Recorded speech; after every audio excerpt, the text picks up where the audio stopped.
A warm welcome to Anuradha Vedic Astrology. Today we are going to talk about the 7th house. Yes, marriage, which is one of the most important institutions of anybody's life. But before that, a big thanks to all of you for liking, sharing and subscribing to our YouTube and Spotify channels and writing in your comments and suggestions there. If you haven't subscribed to us, please do, and do remember to press the bell icon so that you can get the updates ASAP.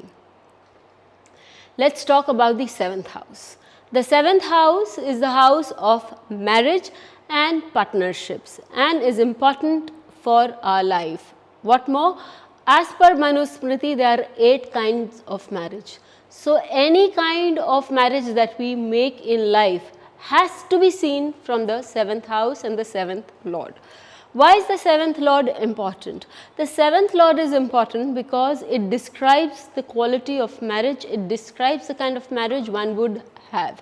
Benefics give a nice married life, whereas malefics make you strive hard to make marriage a success. However, even if benefics are there, and they are, as per Phaldipika chapter 10, where they talk about marriage, if it so happens that the Karak of marriage, that is the 7th house lord, is in the sign of debilitation, if it is combust, if it is an enemy sign, if it is in 6, 8, 12 houses, if it is aspected by malefics, then a person may not have a happy married life. We will go on to the next part, also as stated in Phaldipika, but let me explain this part first. When the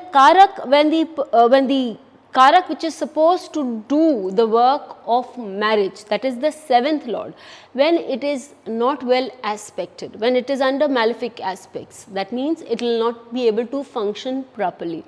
When it is debilitated, again non-functional or low function, and when it is in the enemy house, it is not very conducive or it is not comfortable to do its duties properly. When it is in the sign of debilitation, again not very strong enough to do its duties, and hence such a lord, such a 7th lord will not give a person a happy married life.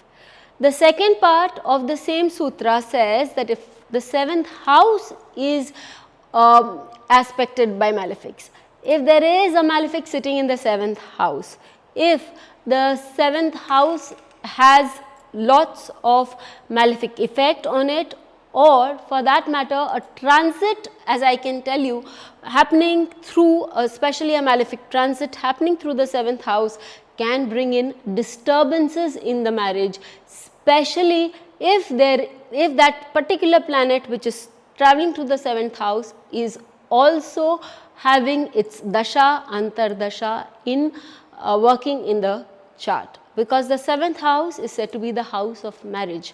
Any malefic walking through that house will create those disturbances. Any malefic aspecting that house will create those disturbances. So, a person needs to be very careful in those regards. Let's take a couple of charts, understand, because the same principle needs to be confirmed with the divisional chart D9 also.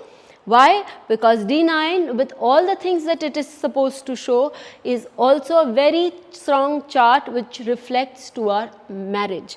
And so, confirming the same from the D9 becomes essential. The first chart that I take here is of Rekha Ganeshan. In Rekha Ganeshan's chart, you see that the Lagna is of Sagittarius, and right on the Lagna we have malefics Rahu and Mars. So, Mars is also aspecting the 7th house, where we see the presence of none other than Ketu. We see that the 7th lord is with an exalted malefic Saturn sitting in the 11th house, and top it all, there is absolutely no benefic aspect either in the 7th house or on the 7th lord. The 7th lord Mercury is hemmed between Saturn and Sun, making it a very strong Pap Kartari, so a person can feel really problematic there. That is why you can understand that she did not get married or her marriages did not last. Let's look at her Navamsh.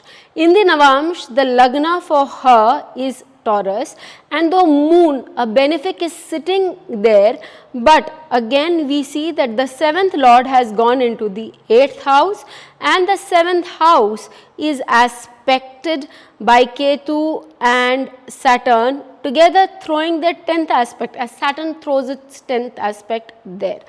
The 7th lord does have the aspect of Jupiter and Rahu together, and Rahu we know is definitely a malefic, but it's sitting in the 8th house and aspected by the 8th lord Jupiter. So here we see that there is a problem, there is a issue that can be seen in her chart. We know Rekha has achieved much glory, much place in her social life, in her career, but unfortunately her marriages were never sustained. Let's look into another chart. The chart here that I take is that of Boris Becker. Boris Becker's chart, we see that his Lagna is Scorpio Lagna, and here we see that the 7th house is the house of Taurus. In his chart, Taurus Lord Venus gets debilitated in the 11th house and is also aspected by a retrograde, that means a very strong Saturn.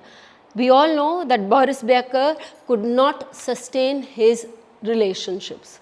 Therefore, we need to be very sure that the Lord of the 7th house is well placed, and we also need to make sure that the 7th house is free, or at least mostly free, not aspected by too many malefics. This is very important for marriage matching. Do let us know how you found our video, and till we meet with you again, please hit the bell icon for fresh updates. Don't forget to like, share and comment on the videos, and please subscribe to our channel.